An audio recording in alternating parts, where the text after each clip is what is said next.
अगली मौत किसकी? संजीव अपने दोस्तों राघव और प्रतीक के साथ बियर बार में बैठकर बियर पी रहा था। संजीव आज बहुत खुश लग रहा था। अरे यार, आज की पार्टी में तो मजा आ गया। तुम दोनों दोस्तों के साथ तो मेरी जिंदगी इतनी अच्छी है कि क्या बताऊं कितनी अच्छी है। अरे भाई, अब दोस्ती की है तो जीना मरना सब साथ में। हाँ अरे यार सुनो, जल्दी से एक बियर और ऑर्डर करते हैं ना, एक आखिरी, और उसके बाद ये जश्न यहीं खत्म हो जाएगा। अरे हाँ, क्यों नहीं। वेटर, जल्दी से 2 बियर की बोतल लेकर आओ। आज मेरे दोस्तों को जश्न मनाना है। क्यों? इतने में वहाँ पर एक बहुत सुंदर लड़की छोटे छोटे कपड़े पहनकर हाथ में बियर की बोतल लेकर उसके पास आती है। ये लीजिए, आपने बियर ऑर्डर की थी ना, मैं लेकर आ गई। क्या बात है यार, इस बार की वेटर तो बड़ी सुंदर है। अब बियर लेकर आई हो तो अपने हाथों से ही पिला दो ना। हाँ, क्यों नहीं।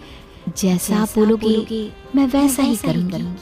क्या बात है यार, अब तो लगता है रोज यही आना पड़ेगा।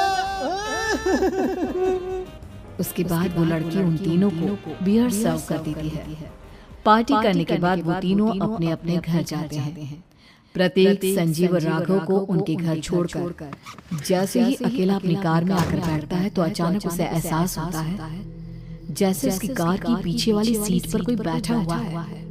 वो तुरंत पीछे मुड़कर देखता है। तुम यहाँ क्या कर रही हो? और तुम मेरी कार में कब आई? अरे तुम तो बार में वेटर थी ना? बस ऐसे ही मेरा दिल कर रहा था आपके साथ आपके घर चलने का, इसलिए मैं आपके साथ चली आई। अरे लेकिन तुम मेरी कार में आई कब? अभी कुछ देर पहले तो यहाँ पर मेरे दोस्त बैठे हुए थे। प्रतीक के इतना बोलते ही उस लड़की का चेहरा खतरनाक तरीके से बदल जाता है। उसकी आंखें पत्थर की तरह सफेद और पूरे शरीर पर नीली नसें उभर आती है।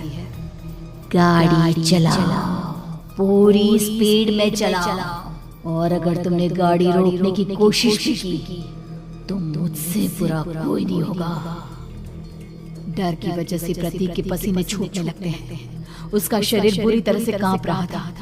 प्रतीक बिना कुछ सोचे समझे कार को फुल स्पीड से चलाना शुरू करता है। चलते चलते वो शहर से दूर एक पहाड़ी पर पहुंच जाता है और सामने अब सिर्फ पहाड़ी का किनारा दिख रहा है, जिसे देख प्रतीक घबराकर अचानक से कार को ब्रेक लगाता है। देखो, मुझे छोड़ दो मुझे। अगर मैंने गाड़ी जरा से भी आगे बढ़ाई तो हम दोनों नीचे गिरकर मर जाएंगे। ये तो तुम्हें पहले सोचना चाहिए था ना। अब कुछ नहीं हो सकता।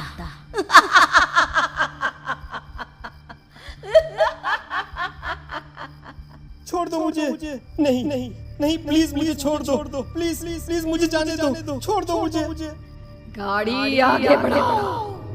और तभी अचानक से बिना प्रतीक के स्टार्ट किए उनकी कार आगे बढ़ती है और गहरी खाई में गिर जाती है। उसकी चीखने की आवाज एक चारों तरफ सुनाई देती है।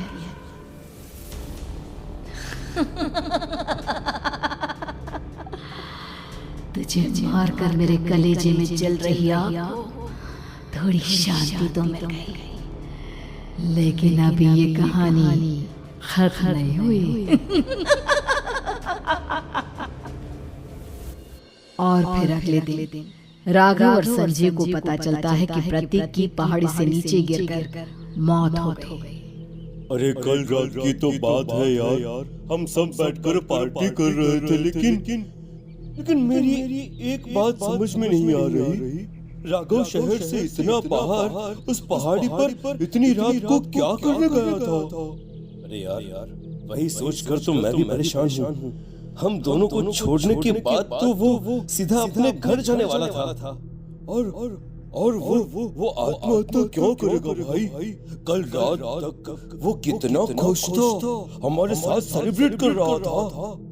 हाँ, लेकिन पुलिस ने तो यही कहा है कि प्रतीक ने अपनी कार को जानबूझकर पहाड़ी से नीचे गिरा दिया और आत्महत्या कर ली।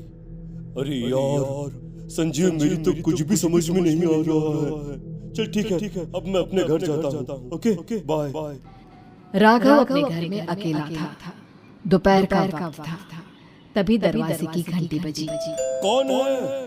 अरे 1 मिनट रुको, अभी आता हूँ। राघव ने जैसे ही दरवाजा खोला उसने देखा कि सामने बहुत खूबसूरत लड़की खड़ी हुई है। कौन है आप? और यहाँ किससे मिलने आई है? देखिए ना, बाहर बारिश शुरू हो गई थी। मेरी गाड़ी खराब हो गई है। आपका घर नजर आया तो सोचा कुछ हेल्प ले लेती हूँ। क्यों नहीं? आइए ना, आइए। मेरे कपड़े पूरे भीग चुके हैं। क्या आपके पास टॉवल मिलेगा प्लीज? राघव अपने बाथरूम से एक टॉवल लाकर उस लड़की को देता है। Thank you so much.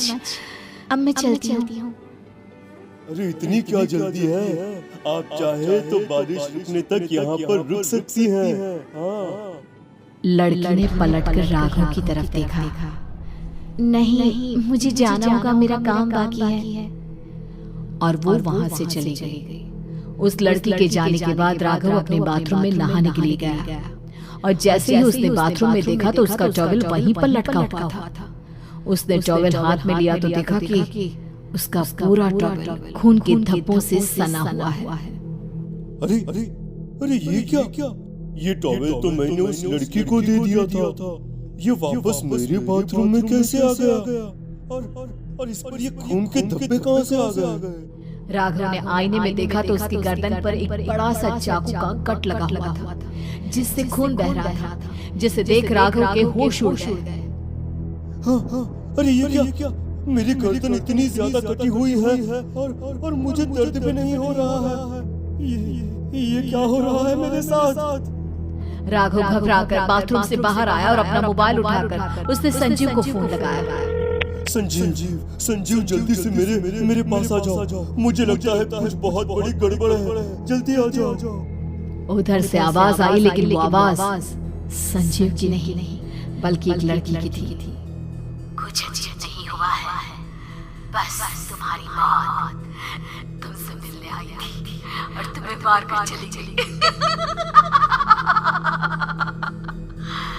अब तुम इस दुनिया का हिस्सा नहीं हो राघव, इसलिए तुम्हें अपने गर्दन के कटने का दर्द महसूस नहीं हो रहा। नहीं, ऐसा नहीं हो सकता। ऐसा नहीं हो सकता। कौन हो तुम? तुम्हारी मौत।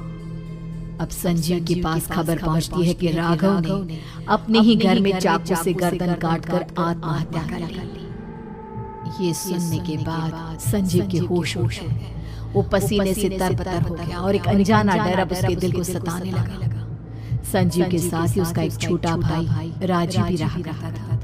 अपने भाई को इस तरह परेशान देखकर राजीव उसके पास आया। अरे भैया, क्या हुआ भैया? आप इतने घबराए हुए क्यों लग रहे हैं?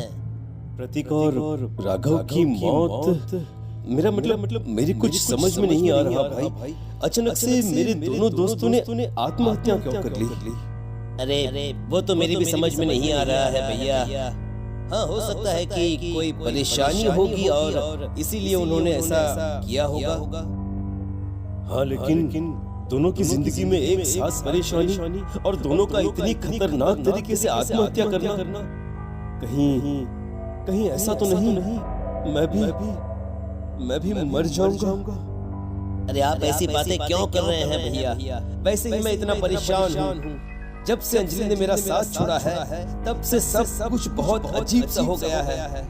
रोज रात को डरावने सपने आते हैं। ऐसा लगता है जैसे अंजलि बार बार मेरे सपनों में आकर मुझे डराने की कोशिश करती है। अंजलि का नाम सुनते ही संजीव की आंखें फट गई और उसके गले में आवाज अटक गई। उसके चेहरे पर घबराहट साफ नजर आ रही थी। कौन थी वो लड़की जिसने प्रतीक और राघव को आत्महत्या की आड़ में मौत की घाट उतार दिया? और कौन थी अंजलि जो बार बार राजीव के सपनों में आकर उसे डरा रही थी? अंजलि का नाम सुनकर संजीव इतना घबरा क्यों गया? इन सवालों के जवाब जानने के लिए देखिए इस खतरनाक कहानी का अगला भाग।